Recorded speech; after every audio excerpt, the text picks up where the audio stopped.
오늘은 NFP 분들의 특징, 그리고 이별을 결심한다고 했었을 때 탑 5의 원인, 각각의 원인에 따른 해결책에 대해서 이야기를 드리고자 합니다. 특히 NFP 분들과의 재회를 어떻게 해야 할지 궁금하신 분들은 제가 마지막 부분에 재회 전략까지 말씀을 드리니까 그 부분까지 같이 보시면 좋을 것 같습니다. 이 MBTI 유형별 특징을 말씀드릴 때 많은 분들이 되게 소름 돋는다라고 얘기를 하시던데 한번 진짜 비슷한지 생각을 해보시면 좋을 것 같아요. 비슷한 구석들이 있었다고 하시면 댓글로 적어주시면 저도 되게 반가울 것 같고요.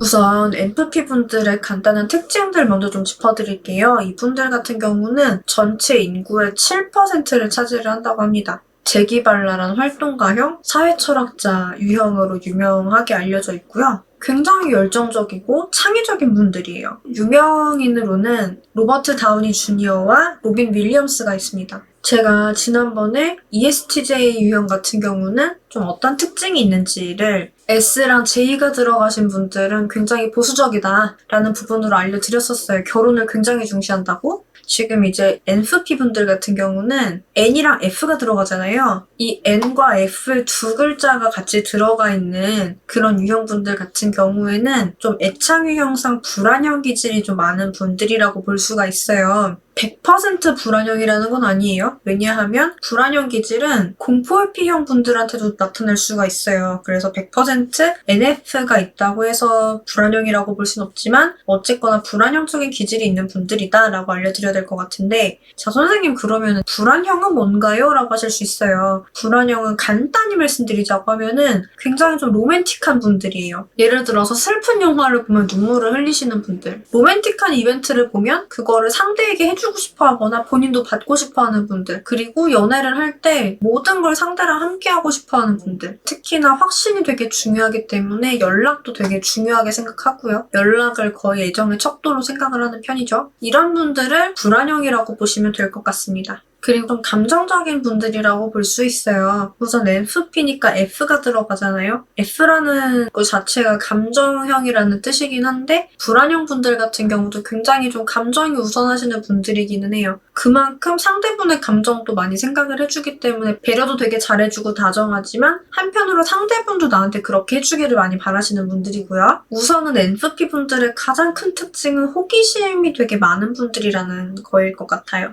왜? 라는 질문을 항상 달고 사시는 분들이고 모든 게 궁금하신 분들이고요. 열정도 되게 엄청나요. 한번 불이 붙으면 정말 폭주 기관차처럼 막 그 열정으로 달려가시는 분들이에요. 그리고 좀 어딜 가나 평판이 굉장히 만점인 분들인데요. 어디서나 이미지 관리를 한다고 합니다. 이분들이 의외로 인간관계도 좀 좁고 본인들 생각에 상처도 많이 받고 생각보다 한가한 편이라고 해요. 많은 분들이 NFP 분들 같은 경우는 굉장히 인싸일 거다, 그러므로 바쁠 거다 라고 많이 생각을 한대요. 근데 의외로 그렇지 않다고 합니다. 그러면 이분들도 혼자 있을 때가 많다는 건데 그럴 땐 주로 뭘 하냐면 본인 기준에 본인이 잘 살고 있는지, 어떻게 살아가야 하는지 이런 생각들을 되게 많이 한다고 해요. 계속 혼자 있으면 이런 자아 성찰을 하기 때문에 한 번씩은 외출이 필요하신 분들인데요. 좀 사흘 이상 집에 계속 있는 상황에서는 많이 우울해진다고 합니다. 그리고 되게 TMI가 많고 투머치 토커고 자기애가 한가득이어가지고 본인 얘기를 계속 한대요. 감정이 되게 풍부하다 보니까 감정이입을 되게 잘하고 갑자기 막 펑펑 울기도 한다고 합니다. 제가 이분들 TMI랑 투머치 토커인 거 되게 심하다고 말씀드렸잖아요. TMI가 어떤 정도냐면은 진짜 구구절절 끝판왕이셔가지고 본인 머릿속에 있는 거를 컨트롤 C, 컨트롤 V 하고 싶어하는 그런 분들이라고 보시면 되고, 본인이 말을 할 때 많은 분들이 주목을 해주기를 좀 많이 바라는데 굉장히 말하는 거에 대한 특징이 뭐가 있냐면은 주제가 되게 확확 바뀐다는 거. 그리고 전화를 또 그렇게 좋아하신대요. 본인 생각에도 되게 쓸데없는 주제라도 그냥 전화하는 게 되게 좋다고. 그리고 좋아하는 사람이라고 해도 일십이나 안 일십은 할 수 있다고 합니다. 할 말이 없거나 좀 바쁜 타이밍에 좀 그럴 수 있다고 하고요. 그래도 너무 일십이나 안 일십이 자주 반복이 된다고 하면 이 사람이 날 귀찮아하고 있구나 라는 신호로 받아들이시는 게 나을 수도 있어요. NFP 분들은 이렇게 대화를 되게 중시하기 때문에 그래서 좀 배려심이 없는 분, 사소한 걸 자꾸 지적하는 분, NFP가 뭔가 얘기를 할 때 반박하는 분들, 물어보지도 않았는데 조언을 하시는 분들, 이런 분들에 대해서 굉장히 좀 극혐을 하는 편이고 팩폭은 되게 예의가 없는 것으로 생각을 한다고 합니다. 아무리 사실이라고 해도 상대가 상처를 받을지 안 받을지 이런 부분들을 고려를 하고 말을 하는 게 예의라고 생각하는 분들이고요. 선을 넘는다 싶으면 바로 손절을 하는 유형이라고 합니다. 귀여운 부분은 손절을 본인이 하겠다고 생각을 했는데 대화가 의외로 재밌거나 상대가 되게 잘해주거나 그러면은 마음이 스르르 풀려버린다고. 그러다 보니 이 NFP분들이 좋아하는 분들은 말을 안 자르고 경청할 줄 알고 공감을 잘할 줄 알고 기본적으로 다정하고 배려심이 넘치고 그런 분들이라고 합니다. 그리고 좀 독특한 사람, 본인이 겪어본 적이 없는 유형의 좀 신선한 그런 타입, 이런 분들과 새롭게 친해지는 과정을 굉장히 즐긴다고 하고 NFP분들의 관심을 얻고 싶다고 하시면 독특함을 강조를 해보시는 게 많이 도움이 될 거고요. 그리고 칭찬 많이 해주면 되게 좋아하고 리액션 잘하고 이분이 했던 사소한 말 같은 거 기억을 했다가 티 안 나게 챙겨주고 이런 거 되게 좋아한다고 합니다. 그리고 NFP 여자분들의 베스트 궁합은 ENFJ 남자분들이라고 하고요. NFP 남자분들의 베스트 궁합은 INFP 여자분들이라고 합니다. 자, 그러면 NFP분들은 왜 이별을 결심을 할까요? 탑5 이별 원인들을 알려드릴게요. 우선 첫 번째, NFP를 서운하게 하는 경우, 공감을 안 해주거나 반박하거나. 그리고 두 번째, 자꾸 조언과 잔소리를 반복하면서 NFP분들을 좀 본인 입맛대로 바꾸려고 했던 경우. 그리고 세 번째, NFP분들은 꼭 한 번씩 외출을 해야 되거든요. 그런데 좀 NFP의 상대분들이 너무 집돌이 집순이인 경우에도 이별을 당하실 수 있어요. 그리고 네 번째, 더 이상 매력이나 재미가 느껴지지 않는 경우. 특히 이 NFP분이 더 관심을 가질 만한 굉장히 새롭고 매력적이고 재밌는 뉴페이스가 등장한 경우. 다섯 번째, NFP분들은 사실은 공감만 해주셔도 되거든요. 그런데 공감만 해주는 게 아니라 자꾸만 해결책을 제시하는 경우, 이럴 때 너무나 대화가 답답하니까 이별을 하고 싶어 하시거든요. 기본적으로 NFP분들의 이별의 핵심 키워드를 따지자고 하면은 공감과 재미인 것 같아요. 그래서 좀 말을 예쁘게 하지 못하시는 분들 같은 경우에는 이분들하고 굉장히 안 어울려요. 경청이 뭔지, 공감이 뭔지, 배려가 뭔지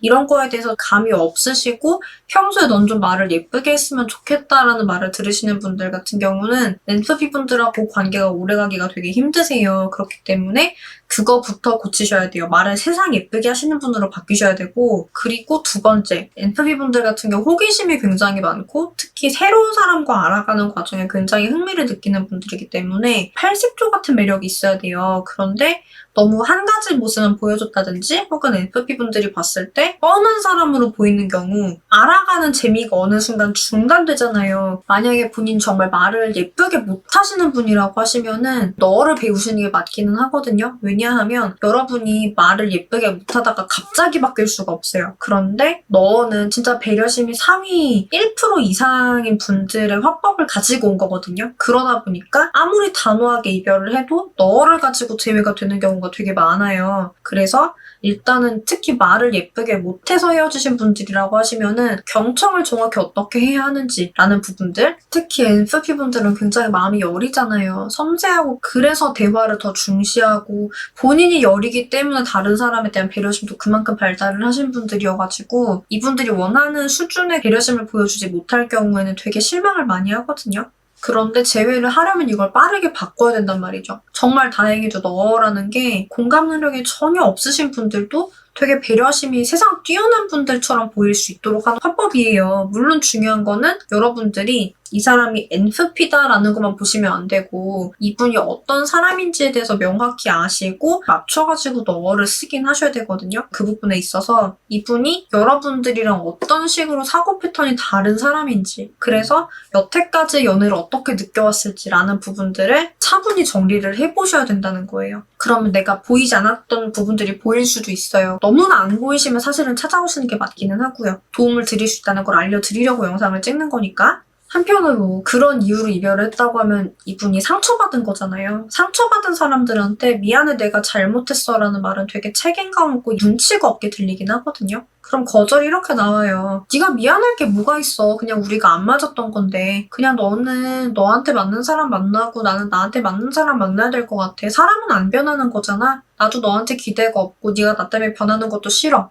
이렇게 나올 수 있거든요. 그럼 여기다가 뭐라고 얘기를 하실 건가요? 이렇게 내 입장에서 사과는 사실 와닿지가 않거든요. 그리고 또 중요한 게 NFP분들 같은 경우는 관심사가 확확 바뀌고 그리고 새로운 사람들하고 친해지는 걸 되게 좋아한다고 얘기 드렸잖아요. 그렇기 때문에 이분들과의 재회는 빠르게 접근하셔야 돼요. 그렇지 않으면 금방 본인이 관심을 가질 만한 새로운 대상을 찾아내거든요. 시간을 주면은 이분들은 반드시 이성이 생깁니다. 시간을 줄 게 아니라 빠르게 진짜 변화를 하셔야 돼요. 그리고 설득을 할 게 아니라 이분들의 의견을 바꾸려고 하지 말고 차라리 알아주시는 게 도움이 돼요. 여태 안 해보셨다고 하시면은 좀 익숙하지 않으실 수 있기 때문에 훈련을 좀 같이 해보시는 게 도움이 됩니다. 그러면 선생님 전 도움을 어떻게 받아야 되나요? 라고 하시는 분들 같은 경우는 뒤에 보면 안내 부분 나가거든요. 보시고 진단지 작성을 해주시면은 좀 천천히 같이 봐드리고 잘 풀어가실 수 있도록 의논을 해드리겠습니다. 그리고 앞으로도 MBTI 연애 제외 콘텐츠를 많이 만들려고 해요. 블로그에서는 지금 이미 굉장히 인기가 많거든요. 궁금하신 분들은 구독을 해주시면 다른 MBTI 콘텐츠도 받아보실 수가 있고 특히 재회를 원하시는 분들은 지금 이 연애 자격 채널이 재회로 제일 유명한 채널이거든요. 좀 더 알고 싶다고 생각하신 분들 같은 경우는 본인 상황에 맞는 재회 영상들을 가지고 연애 자격 유튜브에서 충분히 공부를 하시면 좋을 것 같습니다. 앞으로도 연애회사 대표 상담사로서 다양한 연애와 결혼, 이별, 그리고 재회 상황에서의 여러분의 대처력을 한껏 높여드리는 그런 영상들을 많이 만들어드리려고 합니다. 오늘의 영상이 좋으셨다고 하시면 좋아요 꼭 눌러주시고요. 여러분의 행복한 연애와 결혼 생활을 진심으로 응원드리겠습니다. 안녕!